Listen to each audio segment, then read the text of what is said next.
So I know whenever the AP rankings come out, it's like a Big 12 tradition this season to get upset with them. I'm just here to tell you that, well, I'm not saying the AP poll is great, but I think we're not going to have to worry about this for much longer. In another week, it will matter basically zero. It doesn't really matter right now, but your worry will be put totally aside in just over a week. In fact, about 8 days from now. The Big 12 top four, I think, is better than it generally gets credit for. You have all four teams now ranked. BYU is 9th, Iowa State's 11th, K-State's 17th. They dropped a spot, which, you can tell I'm like rolling my eyes as I read that. Colorado is 23rd. They finally jump into the polls. It's very well deserved. But a lot of disrespect here. Like I said, K-State drops a spot. Kansas is 2-5. I get it, but it's a rivalry game, dude. Weird stuff happens. Kansas is clearly much better than their record. But even if you don't want to have that sort of semantic talk, it just feels like teams from the Big Ten and SEC are not penalized the same type of way. Or, for instance, Notre Dame.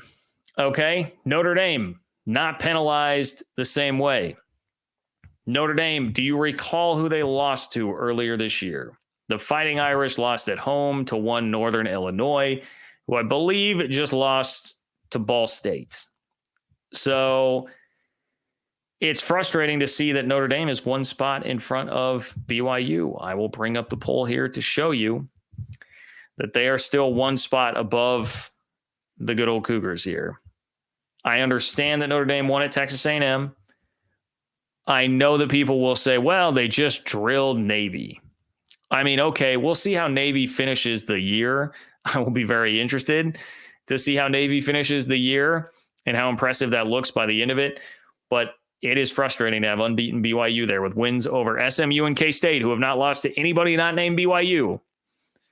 And yet Notre Dame, who has the worst loss of certainly anybody in the top 15.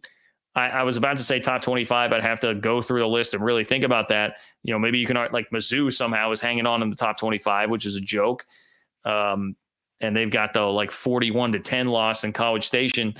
But for the intents and purposes of this discussion, I'm not sure that you're finding anybody who's going to have a worse loss than at home to Northern Illinois. But yet there Notre Dame is back into the top 10 and with backing, because I'm sure a lot of you saw. I wish I had the clip for you ready. I don't. But Nicole Auerbach was on a panel of people on NBC, just happens to be the rights holder for Notre Dame home games, on NBC, talking about, they've earned the right to be in the playoff. They have put the Northern Illinois game behind them. They deserve to be in there.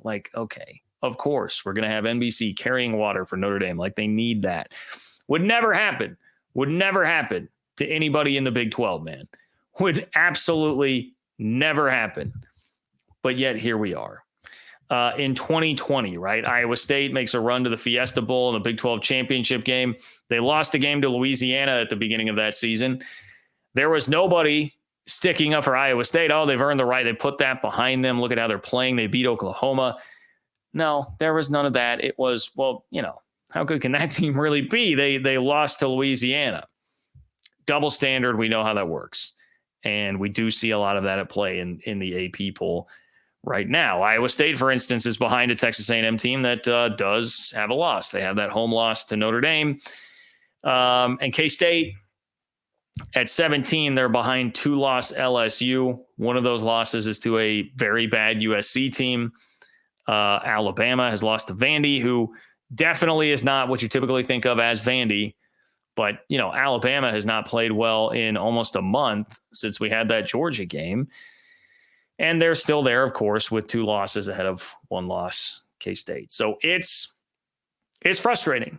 You look at the resume of these teams. I truly do think these resumes are better than the average college football fan realizes or thinks. SMU has not lost since that BYU game, right? And SMU is now into the poll at number 20 in the country, 7-1. That's a great non-con win. They went on the road. BYU went on the road and did that to them. And I think in part because of the way some of this works out, that game at the time didn't feel like a big deal. SMU was playing like crap at the beginning of the season. Now SMU is playing much better. And it's harder for people in retrospect to go look at, oh, yeah, wait, here's SMU. Remember that BYU played them and just sucked the life out of them at the beginning of the year? No, nobody's going back and really doing that. No, you don't get a whole lot of that. Also, you look at K-State. K-State has not lost since that BYU game. And I think you can make an argument if you're just going eye test that K-State could be in the conversation 1A, 1B, 1C right now in the Big 12. And the overall strength of schedule for BYU is 31. It's not top 10, but that's not bottom 10 either. I think BYU's resume is looking a lot better than people would give it credit for. K-State has a non-con win over Tulane, who's 6-2. Their only other loss was at Oklahoma, and that was a close loss. It was a one-possession game in the fourth quarter. K-State's got the number 21 strength of schedule in the country. As I said, they've got to go on the road to BYU, Colorado, Iowa State all this year. They have a ranked win now over Colorado. Iowa State has a Big Ten road win at now 5-3 Iowa, number 39 strength of schedule in the country. I think these resumes are certainly not horrible. They're good enough that all these teams should very, very much be in the at-large conversation.